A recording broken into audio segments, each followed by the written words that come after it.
Episode 180, a huge systems change. Be ready. This is the World Organic News for the week ending 5th of August 2019. John Moore reporting. Decarbonise the air and recarbonise the soil. I posted a link on the Facebook page much earlier today about the rate of ice melt going on in Greenland. I then saw the footage of the event on the news this evening. Now, instead of this tipping me into a depressive funk, it energised me, and I hope to bring you all along with me in this enthusiasm. We have, I'm sure, heard about the tipping point. That set of conditions where all the measurements, data and lived experience results in a change to the new normal.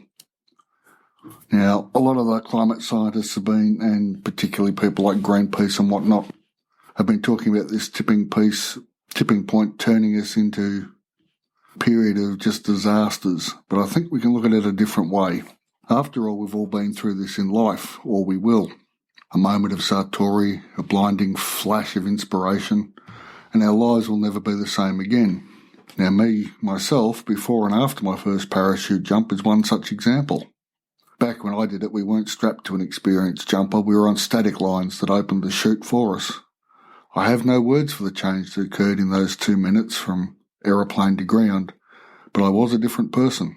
So stay with me on this. We'll get to the soil and air soon. The melting Greenland glaciers on the TV put me in mind of the tipping point, the moments of change, and a podcast I heard a month or so ago. The episode I listened to, and I can't remember the name of the podcast, if I can find it I'll put it in the show notes, the episode was on systems change. The key takeaway was that everything changes all at once. So instead of sliding gradually into disaster or change or a new paradigm, things all happen at once. I'll just repeat that. Everything changes all at once. If we think back to the financial crisis of 2007, things changed so quickly that we entered a new world almost overnight. A new normal had arrived. The fall of the Soviet Union was a similar event. I can remember at the time thinking, how am I going to explain this to my kids? But it doesn't matter now. But it happened that quickly, it was sort of gobsmacking. And it's not dissimilar actually to the birth of the Soviet Union, which sort of happened in about 5 to 10 days during the October Revolution. Now, of course, this was related to World War I, and to be fair, World War I was a longer systems change, but things did change. Okay, now to the point that I'm actually trying to get to. So things change all the time. We understand that. Change is the only constant. Major changes, as we live them, tend to happen quickly.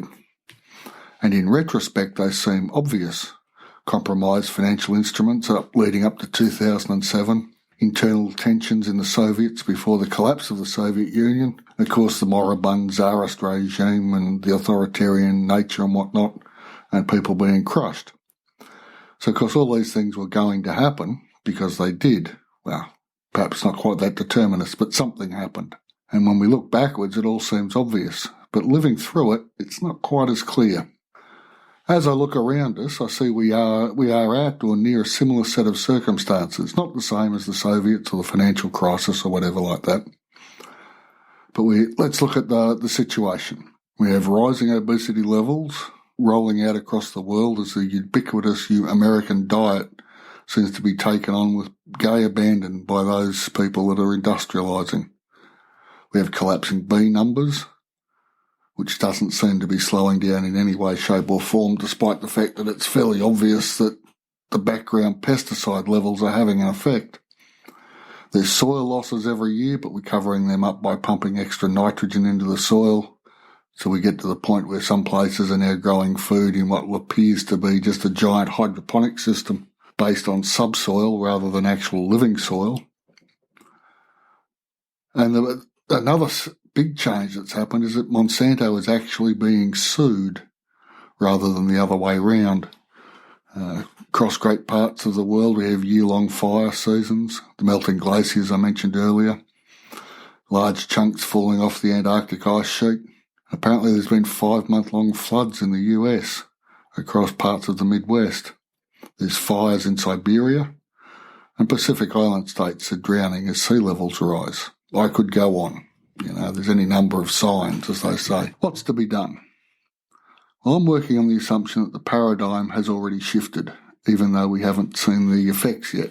Much the same way that you can give the orders on an ocean liner down to the engine room to turn the boat around, but it takes a long time to turn around a cruise ship.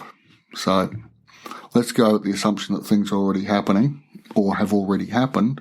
Are we able to work in a biomimicry system? Can we grow our own food? So I'll just step away from the narrative for a moment to say I'm not a doomsday prepper. Most of the ones I've seen on the telly don't inspire much confidence. But what I'm suggesting is that we get ready for a new world. If we get ready for it, it will turn up. So what do we actually have to do to seize the levers? Well, solar PV at the household level, probably combined with a battery of some sort, would be a good start.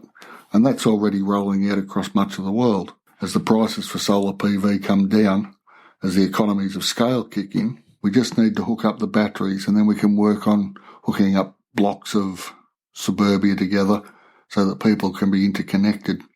We need to plant for pollinators, not just bees, but not just honeybees, but native bees, birds, butterflies, all that sort of thing. We have to learn to grow at least some of our food. Now, I know this food thing can seem very hard for non-gardeners, especially if they've grown up with a grandfather that used to double dig and then have to be bent double to work in the gardens. But it really isn't that hard anymore. There's been enough work done to prove that no dig gardening, no till beds, and the accumulation of organic matter with a passion, and then using open pollinated seeds are basically all you need. You can grow a substantial amount of your own food in a particularly small area. We had I think it was a 4-foot radius circle garden in a benign climate. To be fair, it wasn't under snow for half the year, but we grew all the salads we needed for that year: peas, beans, huge area. Half of that circle I put down to sweet corn. So we had lots of corn on the cob, and then I grew the peas up the corn stalks so that we didn't need to buy in pea trellises.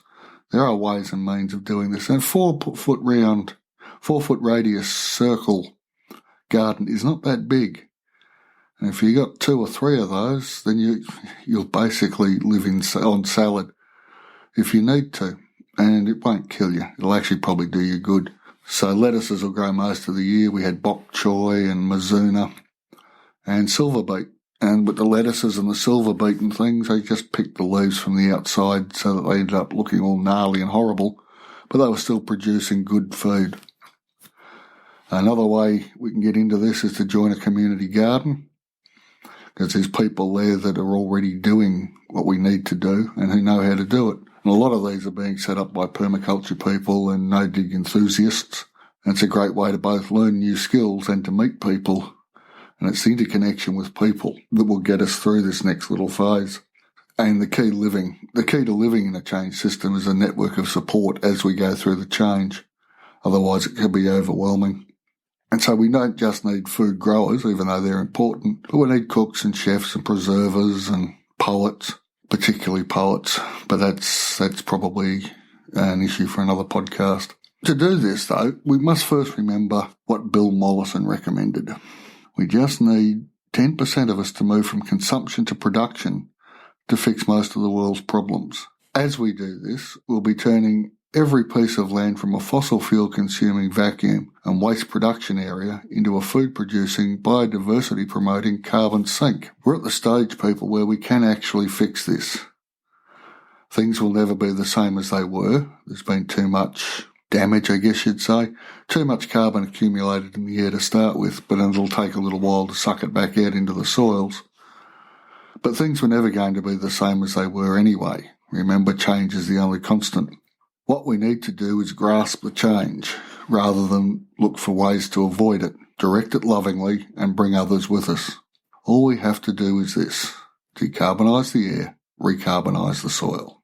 And if you're interested in joining others to make this change happen, it is the focus of our online conference, RegenEarth 2019 at Living Soils. This year's theme is backyard regen.